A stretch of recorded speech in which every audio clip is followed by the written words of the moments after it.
Checking audio.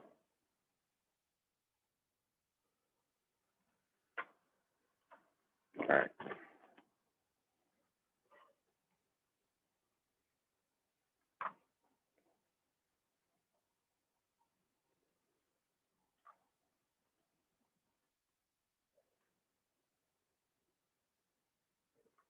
Hey, Alpha Gem 26. How's it going?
Hey, Chance, what's for breakfast?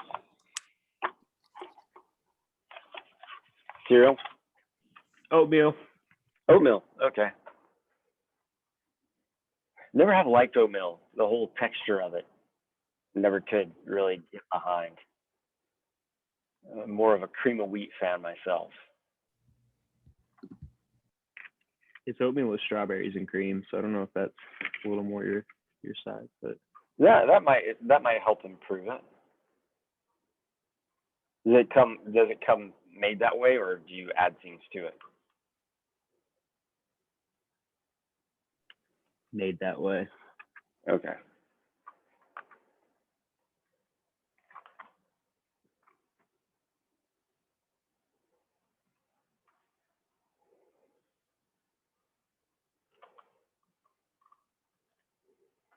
All right, a couple of bookkeeping sorts of things. The problem set I got up over the weekend. It's on Moodle. It's in. Well, I figure if I put it in this week's or last week's materials. Let's go look real quick. Anyway, it's problem set 1. It is focused on chi-square test distributional questions about distributions and samples and populations. And it is focused on calculating averages, variances, standard deviations, standard errors, and building confidence intervals. So these basic statistical tools that you're going to see that we revisit over and over and over again over the course of the semester.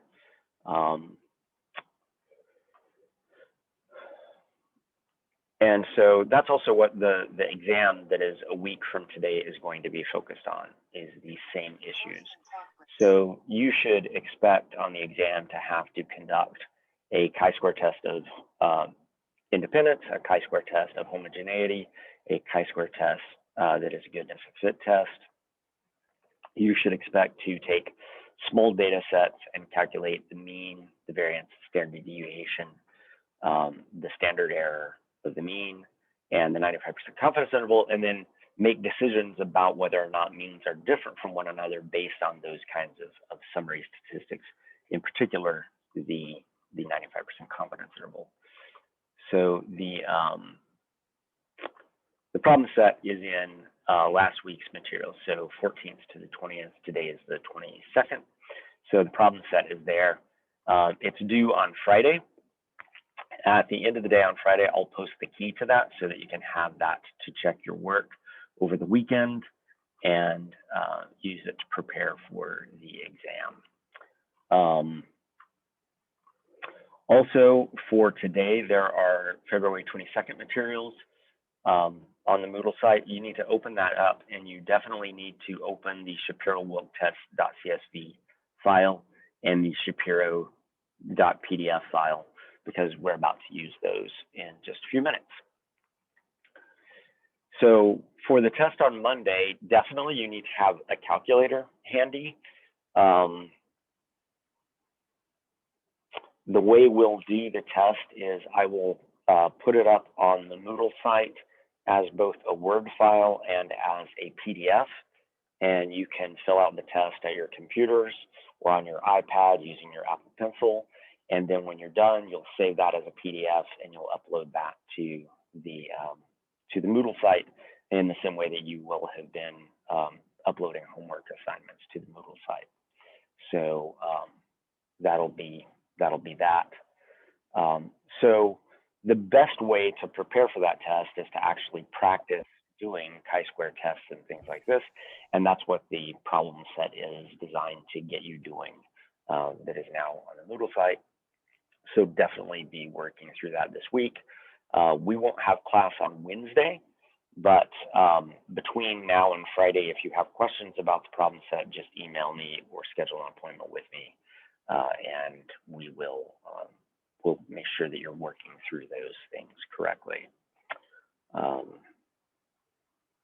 Any questions about that?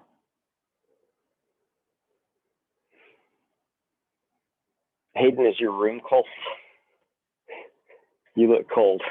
All right, questions about anything?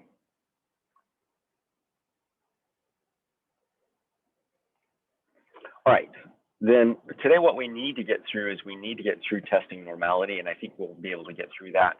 And we'll start talking about two sample tests where we compare one set of data to another set of data, two sample tests. Let me share my screen.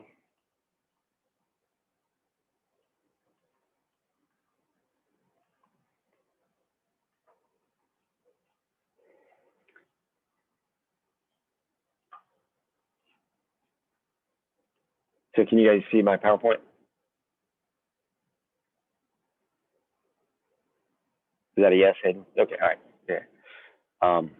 You guys got to give me feedback because I can't see what you're seeing. So this is just the continuation of the chi-square presentation. So if you have that from last time, it's just that the next thing that we need to do is we need to discuss how we go about testing normality. Now, actually, let me do something different here.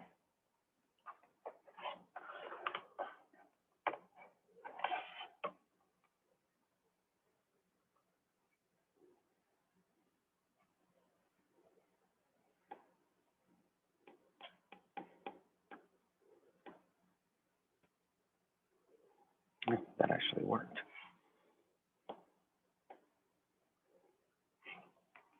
Okay, so I'm going to continue taking notes on my iPad so that you can see easily. You guys see my iPad?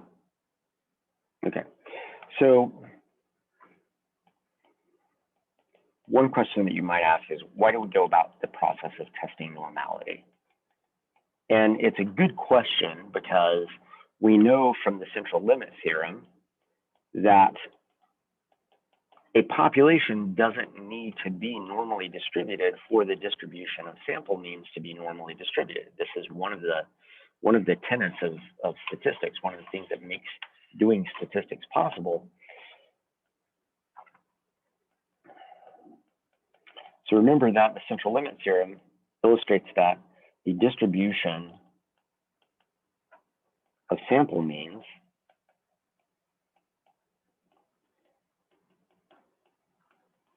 will be normally distributed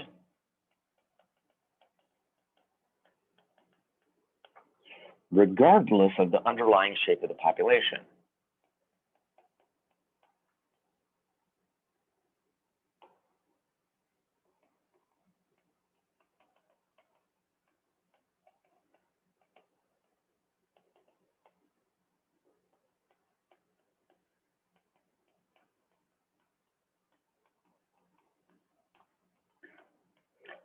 Assuming that you have a large enough sample size.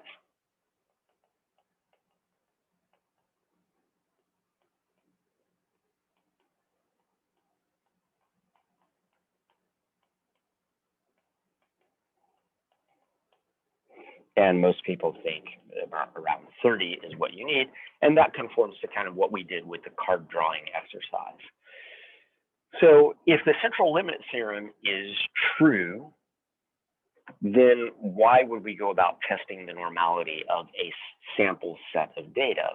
Well, one of the reasons is that seldom do people have sample sizes of 30.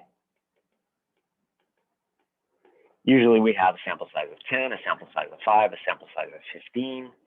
And so the lower your sample size is, the lower your sample size is, the more difficulty the central limit theorem has at having utility in making that distribution of sample means actually normally distributed. Although once again, with the card drawing exercise, we showed that it was actually performed pretty well for 10, sample sizes of 10 and sample sizes of 20. But the lower your sample size gets, the sketchier that relationship becomes. So if we have a population, and the population can be any sort of shape in terms of its distribution, the central limit theorem basically says that this population, if we sample from it, will give us a normal distribution of sample means. But that only holds true if our sample size is big enough. And so we test normality then to give us some confidence that even with fewer than a sample size of 30, we will have a normal distribution of sample means. So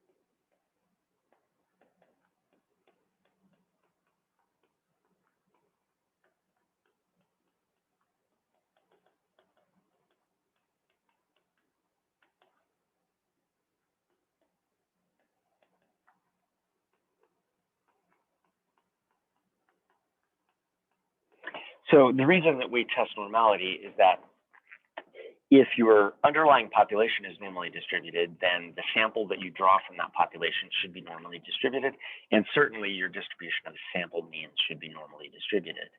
And so when n is less than something like 30 observations, people generally check for normality, just as a matter of course. Now, the reason that we have to check for normality also is that to do parametric statistics,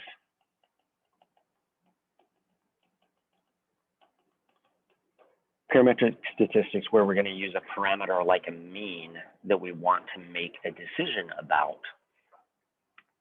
there are a set of assumptions that are involved in this.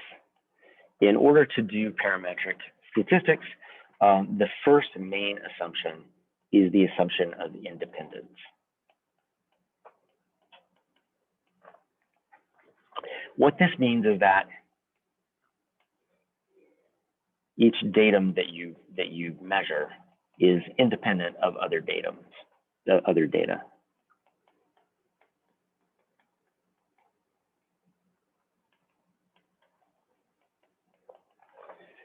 So there are plenty of times when we gather data that are not independent. So we might actually measure the height of a person, and then we might measure their running speed. Well, in this case, your running speed is going to be partly dependent upon how tall you are, because people with longer legs have longer strides than people with shorter legs. And so you might expect them to be faster. And so those two sets of data, running speed and overall height, are not independent of one another because we've measured two variables on the same individual. And so that's one way in which non-independence occurs. Another way in which non-independence occurs is if you sample from a population of observations and the population of observations is so small that by sampling that population, the odds of what comes next out of that population that you sample is reduced, because taking one observation from that sample represents a significant proportion of the entire population. And so as you sample it, there's less and less of the population left to sample, is another way in which you can get lack of independence. But generally, you build independent sampling into the way you design how you go about collecting data. And so this is something that you have to think about before you go and are actually analyzing data. This is about the collection of data. Another thing about the collection of data is that your samples are randomly selected. So you go out to whatever your population is, and you're drawing from that population at random. If you, for example, are a psychology student and you're doing a study for your psych class, and you go and you select your fraternity brothers or your sorority sisters as your pool of people that you're going to interview or whatever. If the population that you're trying to estimate is, for example, all college students or all human beings, then just limiting your sampling to fraternity brothers or sorority sisters, that's not a random sample of the population, because you're selecting from one specific area of the population that you're interested in. And as a result, that would not be randomly selected data. A better way of doing that would be to show up in the union and then just, you know, ask every third person who walks by to participate in your study. And so once again, these are both things that happen at the design phase of a project. You design independent sampling and random sampling into your study. Then the third thing is this assumption of normality. And this is, I'm listing them in the order that you normally see these assumptions listed in a statistics textbook. So normality is what we're going to talk about today. But then the fourth thing is what we refer to as homogeneity of variances. And we'll formally test this later in the semester.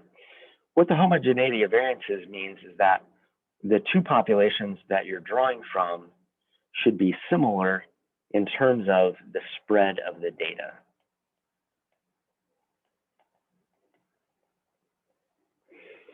If you have two populations that you're drawing from, and one of the populations is very variable, and one of the populations is not very variable at all, as we've discussed in the past, it becomes difficult to tell whether or not these two sample means are different from one another, because this sample mean falls within the confidence interval of this sample mean, but sample mean of sample 1 has a 95% confidence interval that is narrower, such that the mean of sample 2 falls outside the confidence interval of sample 1.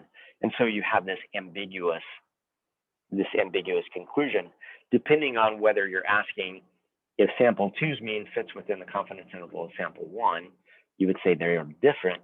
But if you ask if sample 1's mean fits within the confidence interval of sample 2, you would find that they're not different.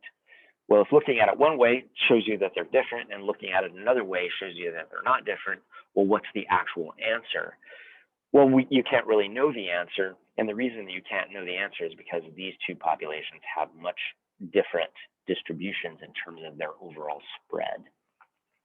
And so in reality, homogeneity of variances is really more important than normality. There have been a number of studies that have simulated statistical data that show that most parametric statistical tests are really robust to deviations from normality, but they're not very robust at all to deviations from the homogeneity of variances assumption.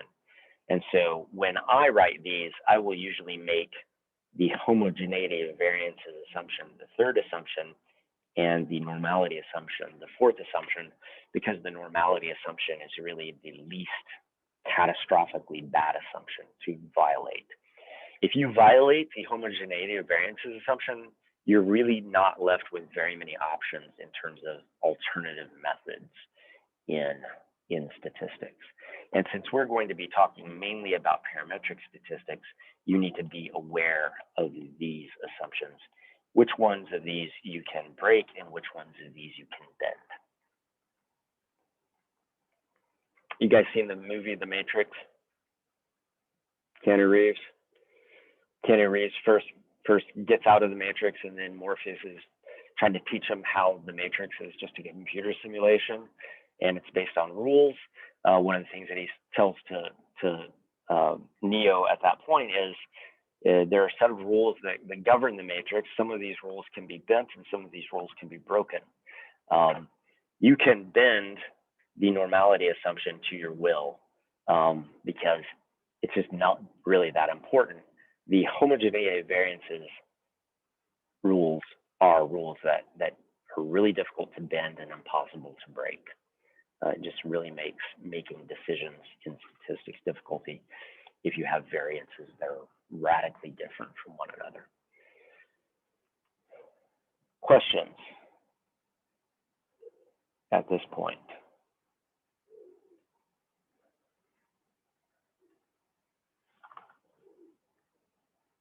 All right, so testing normality.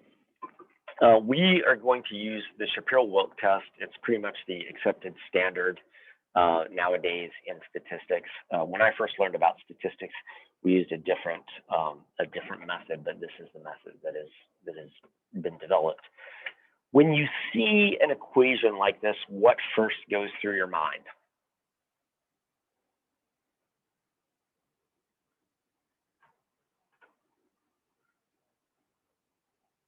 Hannah, your head is bobbling. What's going through your mind when you see this equation? I can't. It just seems like a lot. Okay, it just seems like a lot, doesn't it? So one of the things that you have to remember is the order of operations. So because it takes time to switch screens, I'm just going to write on my board. If you have trouble seeing the board, one of the things that you can do, and I can do this also. Let's see. I'm going to pin myself, and I'm going to put myself right here.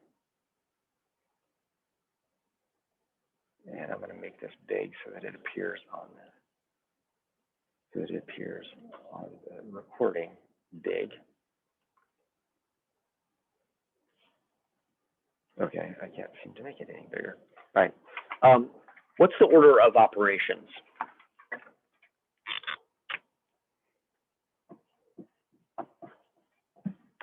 Mathematically.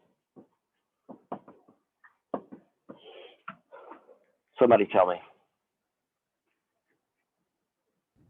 The order. Is it? The order you have to like solve the equation for it to be accurate and work. Yep. Okay. For it to work, you have to do things in a particular order. So, what are the order of operations? Parentheses, exponents, multiplication, division, addition, subtraction. Yep. And if you have trouble remembering these, I learned a rhyme when I don't remember when I was, probably late elementary school.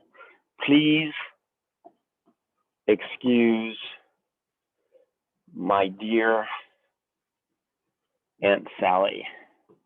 I'm not really sure what Aunt Sally did or why she needs excused, but this was just a rhyme that we used to get the letters right to remind us that the first thing that we do is parentheses. So do the things inside parentheses first, then do exponents, then do multiplication, division,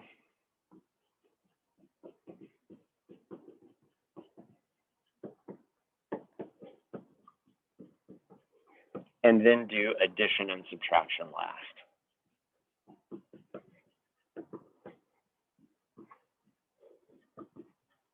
So whenever you see an equation like this, the first thing that you should just do is recognize that parentheses are in particular places because it's grouping things that the equation wants you to do first. So this is the equation for the Shapiro-Wilt test. Sorry, I have kind of a dry throat this morning for some reason. And so the first thing that you should do is you should do everything that's in parentheses. So in the numerator here, the Shapiro-Wilk test is signified as the statistic is W. So what you want to do is you want to sum up all the A sub i's times the Y sub i's, and the Y sub I is just the observation, and A is a coefficient that we look up in a table. Once you've added all of those up across all of your data set, you then square that sum. So remember that the sigma is the shorthand thing for sum. So what you're doing is you're summing up across all of the observations, the observation multiplied times this multiplier, this coefficient, summing those up and then squaring it. And then this is just the deviation of each individual value from the mean. So this is that sum of squares. So we take the mean of the data set, we subtract that from each of the individual values, we square that deviation, and we add all those squared deviations from the mean up using this summation, divide the numerator by the denominator, and that gives us W. So don't be frightened when you see these kinds of equations. Just try and break them down. And one of the ways of beginning to break them down is saying, well, how does the order of operations apply to this? Well, we do what's in the parentheses first, then we do the exponent. Do what's in the parentheses first, then do the exponent. We don't take A sub I times Y sub I and square it and sum it up. We take A sub I plus times Y sub I, multiply together, add all those up, and then we square that overall sum. Whereas down here, we subtract the mean from the individual values, square that, and sum each of those squared values. Because once again, addition is the last thing that we do in this case, unless addition happens to be inside of the parentheses. So if you haven't already done this, open up the CSV file that's in today's materials.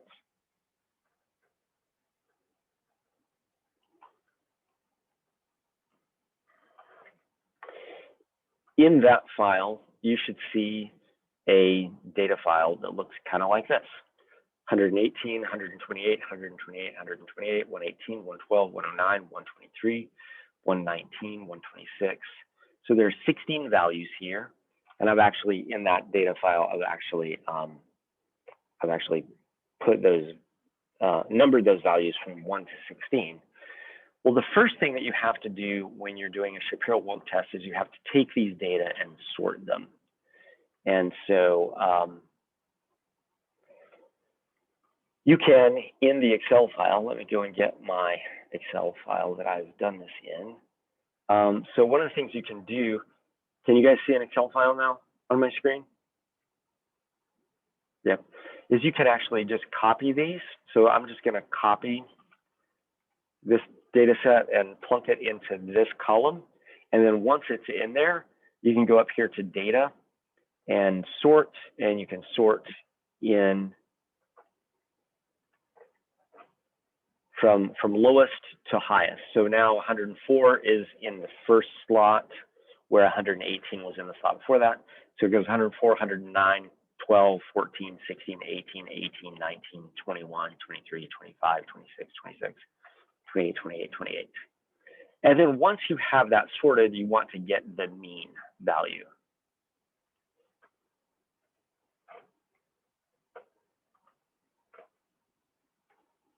Okay, because you're going to need the mean here in a few minutes. So that's what I've done here. The mean is 119.6875. You guys following along okay? Okay. We could do this by hand, but it's just going to be way quicker and easier to do this via a spreadsheet, because we're dealing with not a huge data file, but a big enough data file. The next thing that you need in this whole thing is you need to know what these A sub i's are. So I mentioned to you before that there's a book that I have in my office. It's an amazingly small book that costs $63 if you were to buy it, which is why I did not ask you to buy it. But in this book of statistical tables, there is a section on Shapiro-Wilk test. And what you need in Shapiro-Wilk's test is you need to know what these A coefficients are. So on your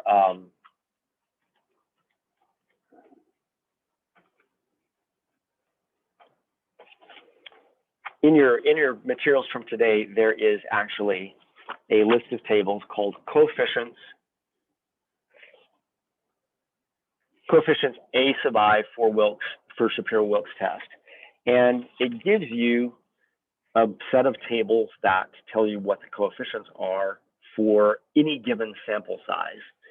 And so what we have here is we have a sample size of 16. So we're going to be in this column. Let me see if I highlighted it. We're going to be in this column. So what you need to do is you need to transfer these numbers to the first 8 values in your data file. So you need to transfer these values into another column for the first 8, but for the first 8, you need to put a minus sign in front of those. And then once you've got the first 8 filled out, you need to flip that list of numbers on its head and then put those numbers in again for values 9 through 16 in the reverse order, but with positive signs in front of them. So what you should have in the end is you should have a minus 0.5056, a minus 0.3295, minus 0.2514, minus 0.1939, et cetera, until you get down here. And then you have a positive 0.0196, positive 0.0594, all the way down to the end there. And these all come from this column of values in this table. So do that quickly, put that into your own spreadsheet. And then give me some sign, raise your hand or whatnot, to indicate to me that you have completed that task. Raise your hand on Zoom.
Don't worry about the last 2 columns. We'll get to those in a few minutes.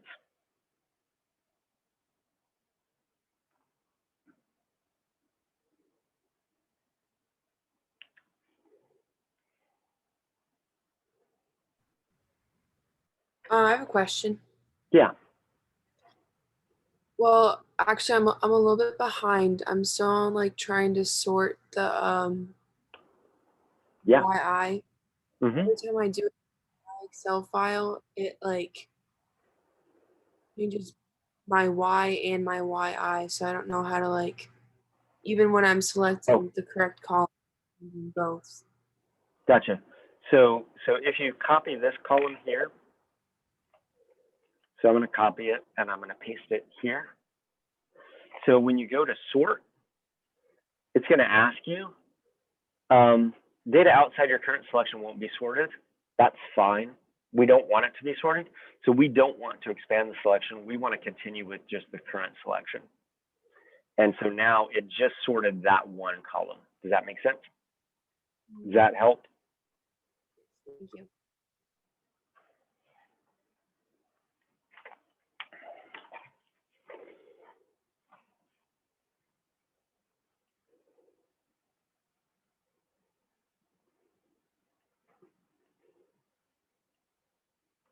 Maybe I should just continue doing this in Excel.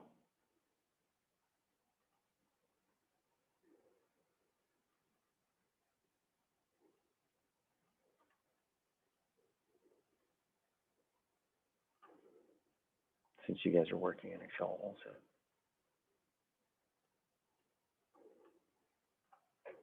So Blaine's done, Logan's done, Hayden's done. Once again, the rest of you, let me know when you've completed this particular task.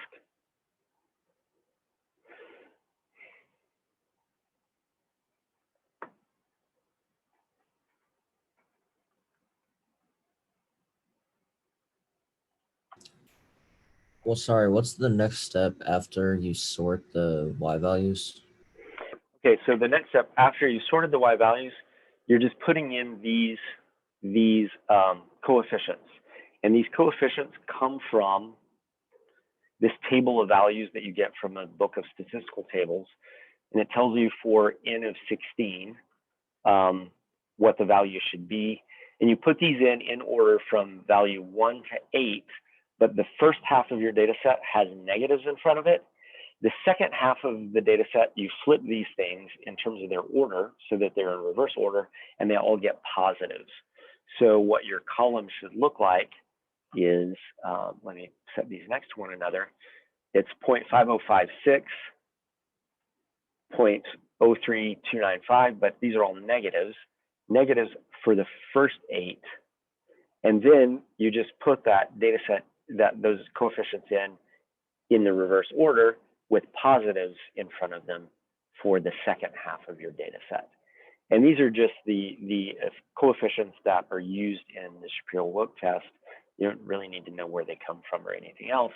But for example, if you had an n of 15, you would have 7 values. The middle value would be 0, and then you would once again reverse them the same way that you do with 16 values. So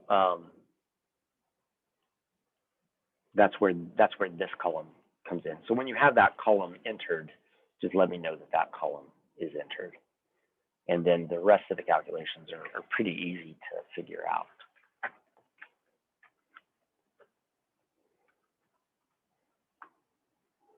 Was that Samuel? I couldn't see.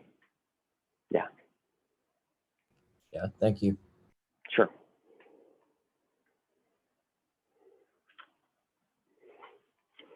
And this is why this is one of the few times we're ever going to do this, is because R does this quickly and easily. And there comes a point where the statistical tables that are in the book, they don't even go up very high in terms of sample size. They go up to a sample size of 50, and they don't even publish tables after that.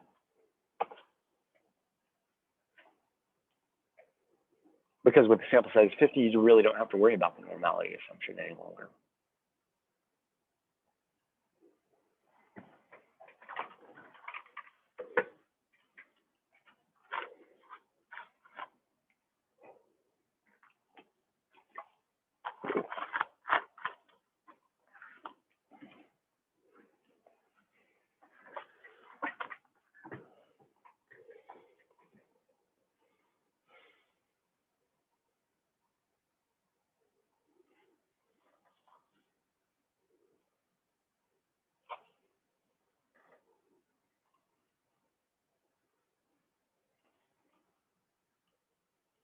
Oops.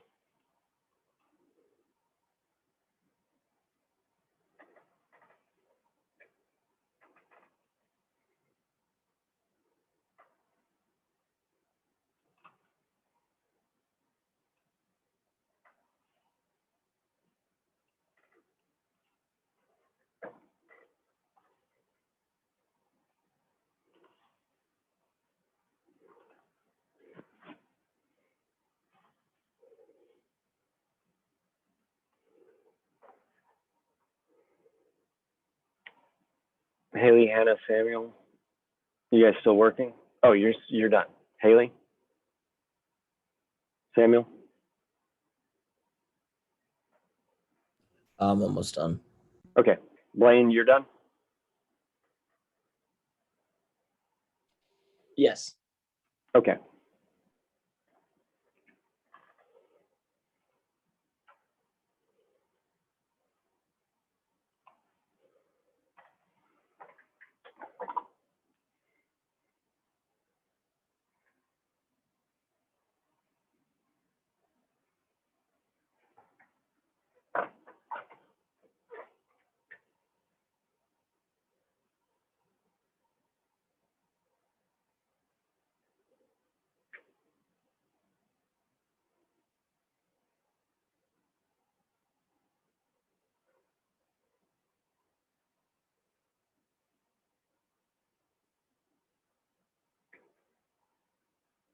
Okay, so everybody's gotten this.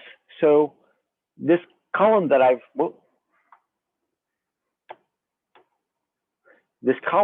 labeled A times Y is simply the A column times the Y column. So that's easy enough to do. I'm going to go through and I'm going to delete all of the rest of this stuff so that I'll work along with you. Delete. So this is simply taking equals the A column times the Y column. And when you do that to 1, you can just grab the lower right-hand corner and do it to all of them. And that gives you this column of values. The first half of the values should all be negative. The second half of the values should all be positive.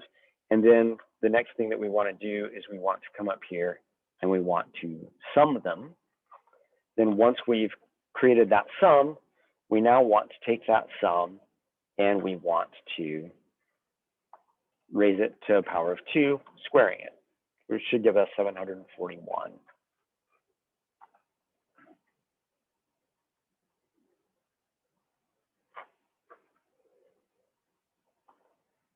.64.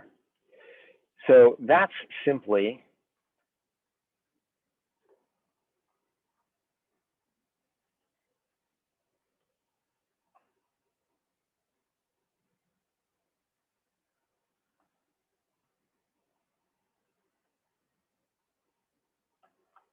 where did my PowerPoint go? Did I accidentally close it? I might have accidentally closed it.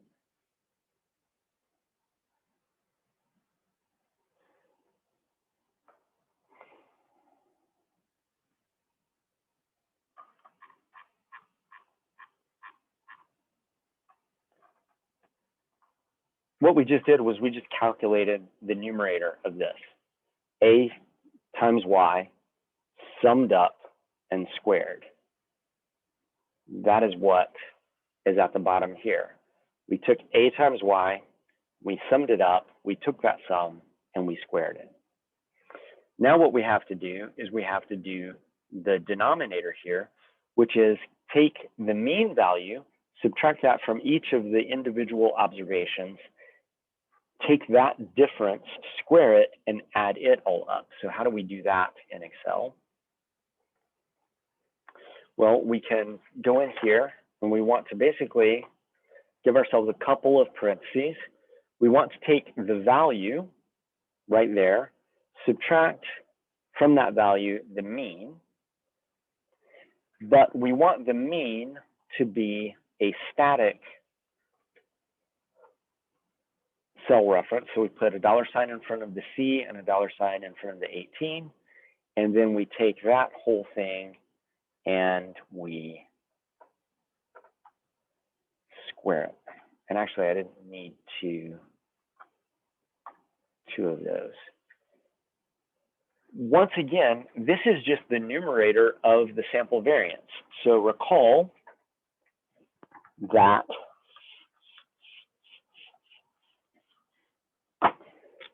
sample variance is equal to the sum of the squared deviations of the mean divided by n minus 1. And remember that I told you that we refer to this as the sums of squares. And it's a measure of how far each value deviates from the sample mean. And once again, I told you that I wanted you to know this particular thing because this particular formulation, the sum of squares, shows up over and over and over again in statistics. So it's a good thing to be aware of. And so we square it because if we didn't square it, and I can demonstrate this to you once again. If we didn't square it, so this is just the value minus the mean unsquared. If we add those all up and we look at the sum, they all sum to 0. So to keep them from summing to 0, we square them. And then when we do that, this thing will sum to something non-zero. And the bigger that summation is, the more these things deviate from the sample mean. So in this case,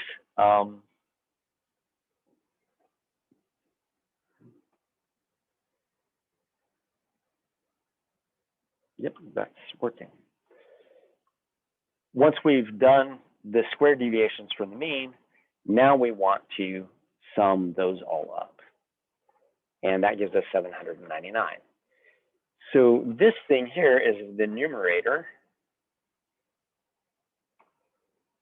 of the Shapiro-Wilt test, and this is the denominator of the Shapiro-Wilt test. And so all we do at this point now is we just divide the numerator by the denominator. And except that I actually clicked on denominator, the word denominator, which doesn't work. Divide by the denominator, and that should give us a fraction. And in this case, the decimal is 0.9277. So Shapiro-Wilk's statistic for this data set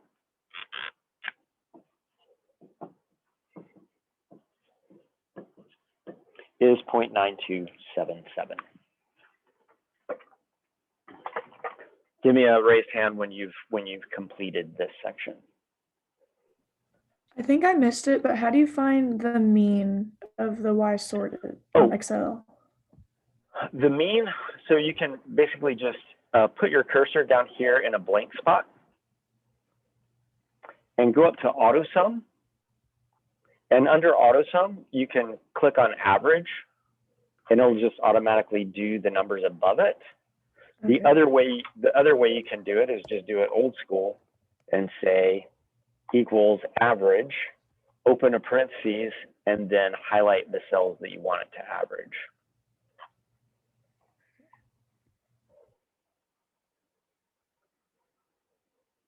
And so when you do, it should give you 119.6875. Yeah. All right, I have a question.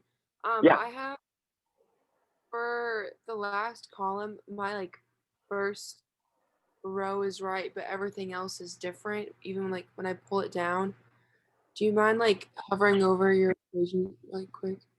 Yeah. Did you put a static cell indicator in there? So if you want it to do this cell over and over again, you put a $sign in front of the column and a $sign in front of the cell. And then what that will do is it will, let's look at this one down here. It's still referencing that cell for the mean. Was that the problem, Haley? Or is it a different problem? Okay. No. The other, what's that? That was it. The other thing that you could do is just rather than putting the cell value in there, you could just put in the value. That also will get the job done. But once again, because I like to reuse Excel sheets, and if you put in the cell references, you can change the numbers and then it'll just automatically update your calculations. So it's just a habit I've gotten into over the years. So did that fix it? Yes. Okay, good. So did everybody get Okay, to and the then bottom? Yep. Go What ahead. is where did you get the numerator? I'm all the way till there. Oh yeah. So the numerator. Yeah. So you guys should stop me if you're not tracking with us as we're going through here. So we multiplied a times y, and this goes back to the numerator in the Shapiro-Wilk test here. A times y, all summed up and then squared. So in our Excel file, we have to take a times y. So if I highlight the equation here, it's just multiplying a times y, d2 times c2. I then grabbed that in the corner here and drug it down so that it does that for every cell. And then down here, you can just auto sum again, which is just the sum of that column. And then the numerator is that sum squared. So this equation is just that sum with a caret and a 2 to raise it to the power of 2. That's how you square things in Excel. And so that's where that comes from. You follow that, Hannah? That then becomes the numerator.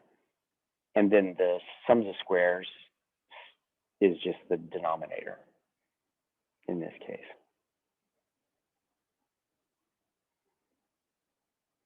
So raise your hand when you have finished and gotten this answer. Okay, Hannah, you're with us now. Samuel, you done? How do you get the 0.927 number? It's just the numerator divided by the denominator. Gotcha. So once again, going back to this equation, it's just the numerator divided by the denominator.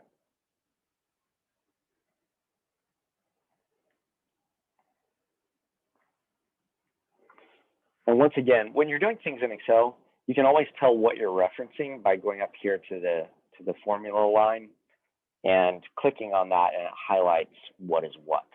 And so this is in a red box. Well, that's the denominator. This is in a blue box. That's the numerator. And I just, oh, no, everything's fine. So that's the value, 0.9277. But then we have to go back to the instructions in the manual of statistical tables. And the manual of statistical tables tells us that the null hypothesis of normality is rejected if the observed value of W is less than or equal to the table's critical value. So in this case, we're normally looking for a critical value that is more than the value that is more than the critical value. But in this case, it is less than the critical value. If you go back to the PDF file that is on Moodle, you will see that the first set of tables, well, I forget what table it is.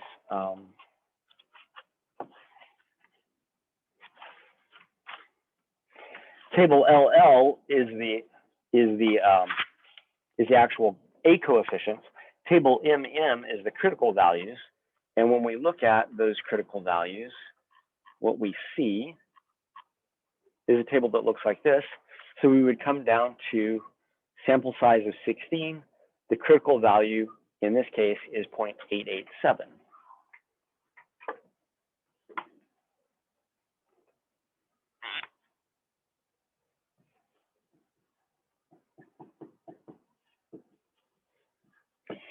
So we would only conclude that this is different from normal if this value was lower than this value. So our conclusion here is that these data are not different from normal.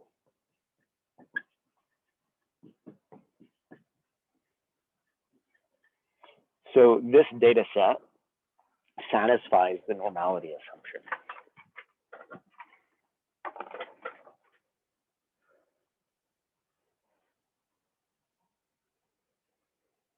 And we look this up in a table in the same way that we would look up any other critical value in a table, whether it's a chi-square test or anything else. And so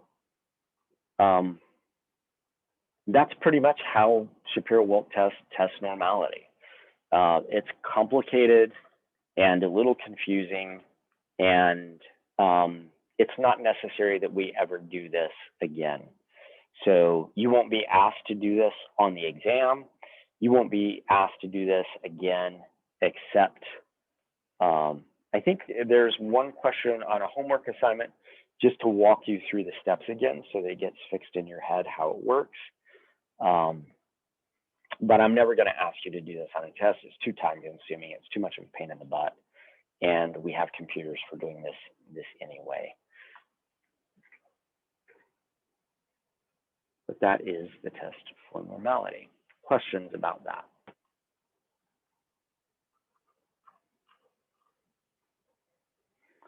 You could import this into R, the Y values here, the data set, and you could do a histogram of it, and you could verify for yourself whether or not it looks like that histogram is normal or not. Now, one of the caveats of this is that oftentimes you will test a data set to see if it's different from normal, but the data set will be so small that you don't really have any statistical power to determine if it's different from normal. So if you have really low sample sizes, like a sample size of 3, for example, it's almost impossible to distinguish a sample size of 3 from normality because you just don't have any statistical power to do that. The bigger your sample size is, the easier it is to find a difference from normality. And so that's just one of the things that you have to contend with if you have data-rich data sets. You might have a data set that when you look at it, look at a histogram of it, it looks very, very normal. But when you test it, it turns out that it's not normal. It is significantly different from normal, simply because you have a lot of statistical power to tell the difference between what a normal distribution is and what a non-normal distribution is. So once again, sample size is always something that should be floating around in the back of your head when making these sort of decisions about, is something normal or is it not normal? Are two means different or are they not different from one another? Sample size is important. Questions?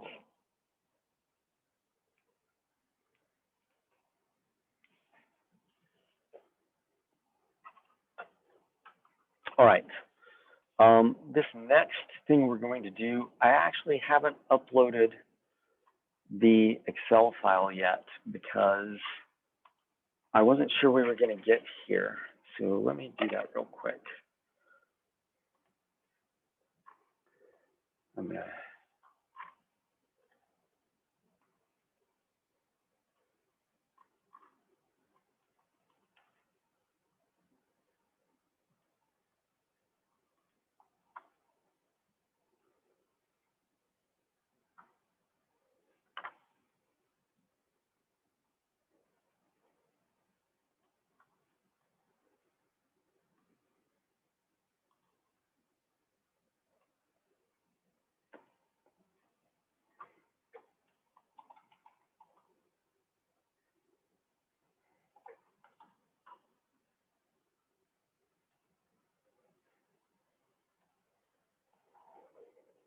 All right, I just added a PowerPoint to today's materials.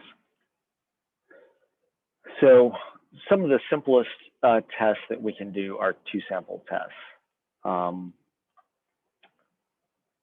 And that's what we're going to start doing now. So now we kind of enter the serious phase of doing what most people think of as actual real statistics. So a two sample test is just anytime you want to compare, for example, the mean of one sample to the mean of another sample. And the most common way that you do this, and you might have been exposed to this in another class, either in high school or maybe somewhere in college. Have you guys ever done a t-test before in your past? No, can't remember? Okay, whatever, we'll do one now. So the question that we have now is just, we want to determine whether or not two means are different. So we might have the mean of sample 1 and the mean of sample 2. We want to know if they're different. We would test that using a t-test, using the t-statistic. And when we do this, we only need a couple of pieces of information. We need the means. We need a pooled estimate of the standard deviation. But the pooled estimate of the standard deviation is based on measurements of the variance and then knowledge of the sample size. So this S here is what goes into the denominator here. So there's nothing in this equation that is new to us.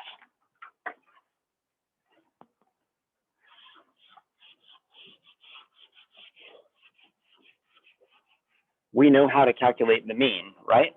How do you calculate the mean?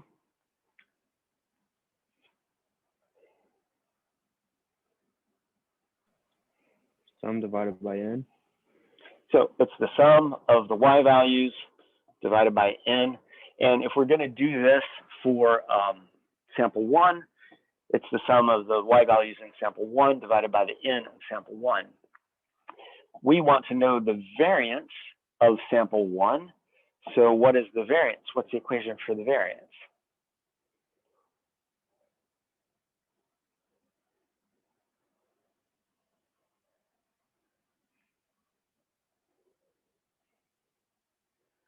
We just went through this a couple of minutes ago.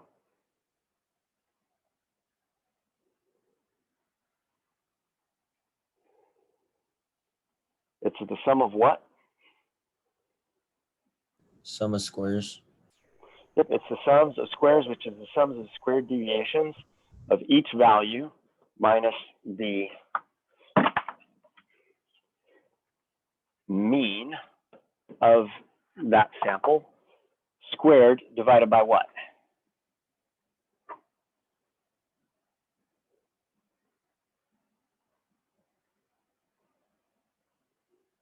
N minus 1. N minus 1. So we know everything we need to know in order to calculate a t-test, because it's just the same simple summary statistics that we've calculated in the past. So let's do this for a small little data set. So here's number of worms in treated versus untreated sheep. Let's say that you're a farmer and you have sheep and you're having worm problems on your farm. And so you gave some of your sheep a drug that is designed to get rid of worms, and you left another group untreated as a control, and these are the values. So the first thing you need to do with these data are do what? The mean. Find the mean, yep. Raise your hand when you've completed the calculations for the mean for each of these.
Raise your hand when you're done with the means.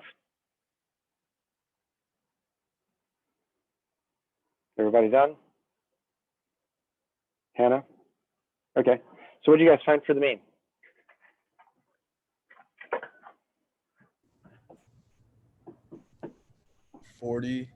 for the untreated and 20.57 for the treated.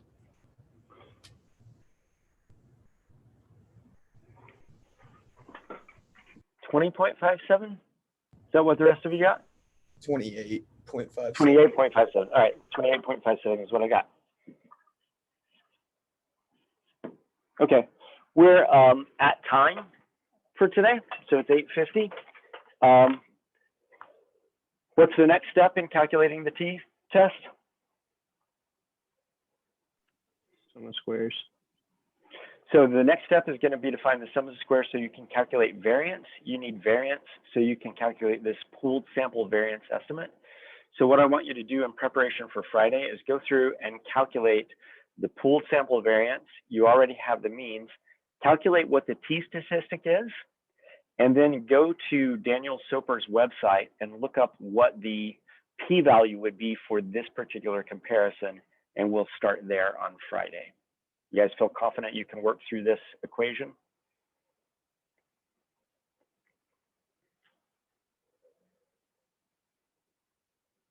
Yes? No?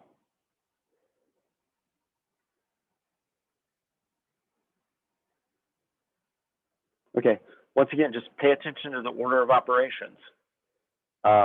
This is all in parentheses, so you need to calculate this as 1 unit to multiply against this, which is all 1 unit. Once again, just pay attention to your order of operations, and if you have any questions, by all means, drop me an email or drop by my office and I can give you a hand with it. But we'll start here on Friday. Wednesday is spring break day. You are under instructions from the provost to take that day off. I will not be in my office. I will not be having office hours, et cetera, because I've also been called upon by the provost to take that day off and treat it as if it's actually a day off. But I'll be around tomorrow and I'll be around on Thursday. So if you have any questions, let me know. All right, questions as we leave? All right, then I will see you guys on Friday.